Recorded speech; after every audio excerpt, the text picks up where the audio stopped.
Assalamualaikum warahmatullahi wabarakatuh. Perkenalkan, nama saya Lutfi Aja dari semester 5 ingin mengajukan 3 judul penelitian saya. Yang pertama adalah hubungan cemaran Candida albicans pada bak penampung air toilet dengan infeksi Candida pada santri putri Pondok Pesantren Wali Songo, Banjarbaru.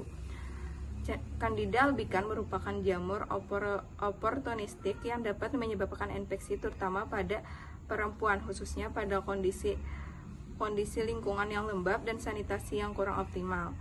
Bak penampung air toilet berpotensi menjadi tempat tumbuh dan berkembangnya jamur karena bersifat tertutup, lembab, dan sering terpapar oleh bahan organik. Paparan berlangsung terhadap air yang terkontaminasi secara logis meningkatkan peluang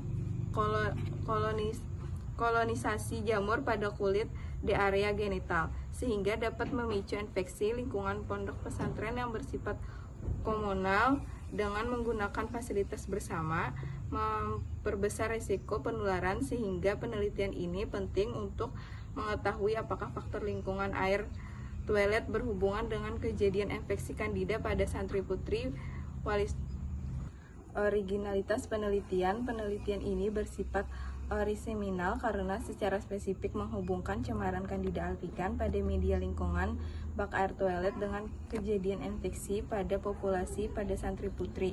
Bukan hanya penelitian keberadaan jamur atau kasus infeksi secara terpisah. Kajian ini menghubungkan aspek mikrobiologi lingkungan, kesehatan reproduksi, sehingga memberikan sudut pandang baru dan memahami pada sanitasi air terhadap penyakit infeksi jamur. Selain itu, penelitian ini dilakukan pada lokasi spesifik Pondok Pesantren Wali Songo, Banjarbaru, sehingga menghasilkan data kontekstual yang baru dan dapat menjadi dasar perbaikan sanitasi lokasi.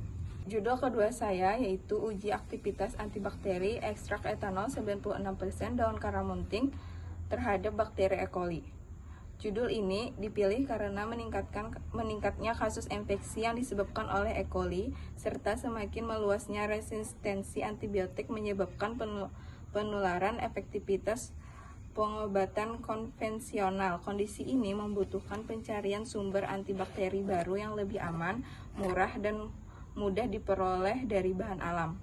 Daun karamunting dipilih karena mengandung flavonoid, tanin, dan saponin yang secara teoritis dapat merusak dinding sel dan menghambat metabolisme bakteri, sehingga berpotensi sebagai antibakteri. Namun, potensi tersebut masih belum banyak dibuktikan secara spesifik terhadap E. coli dengan metode ekstrak etanol 96%. Oleh karena itu, penelitian ini bertujuan untuk memberikan bukti ilmiah dan data eksperimental mengenai efektivitas ekstrak daun karamunting sebagai antibakteri alternatif yang dapat dikembangkan lebih lanjut di bidang kesehatan. Penelitian ini memiliki kebaruan karena secara khusus mengkaji aktivitas antibakteri ekstrak etanol 96% daun karamunting terhadap E. coli dengan menitik beratkan pada pengaruh jenis pelarut terhadap efektivitas ekstrak yang belum banyak diteliti secara mendalam. Judul ketiga saya yaitu identifikasi kontaminasi telur cacing pada sayuran mentah di Pasar Batuah, Martapura dengan metode voltasi.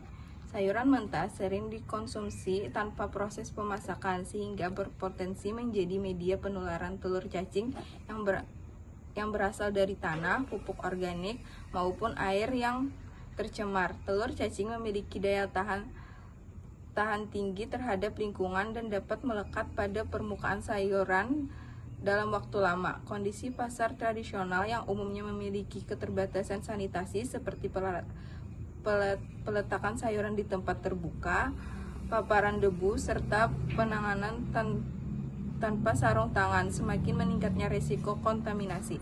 Oleh karena itu, identifikasi telur cacing pada sayuran mentah penting dilakukan untuk mengetahui potensi risiko kecacingan yang dapat ditularkan melalui bahan pangan. Penelitian ini memiliki nilai kebaruan karena difokuskan pada lokasi spesifik yaitu Pasar Batuah, Martapura yang belum banyak dilaporkan dalam penelitian sebelumnya. Selain itu, menggunakan metode voltasi sebagai teknik utama dalam pemeriksaan telur cacing bertujuan meningkatkan sensitivitas deteksi dibanding metode lain. Penelitian ini juga menekankan pendekatan preventif dalam parasitologi, yaitu dengan mengkaji sumber penularan sebelum mencapai manusia sebagai inang, sehingga hasil diharapkan dapat menjadi dasar dalam upaya pengendalian kecacingan berbasis keamanan pada di tingkat lokal. Wassalamualaikum warahmatullahi wabarakatuh.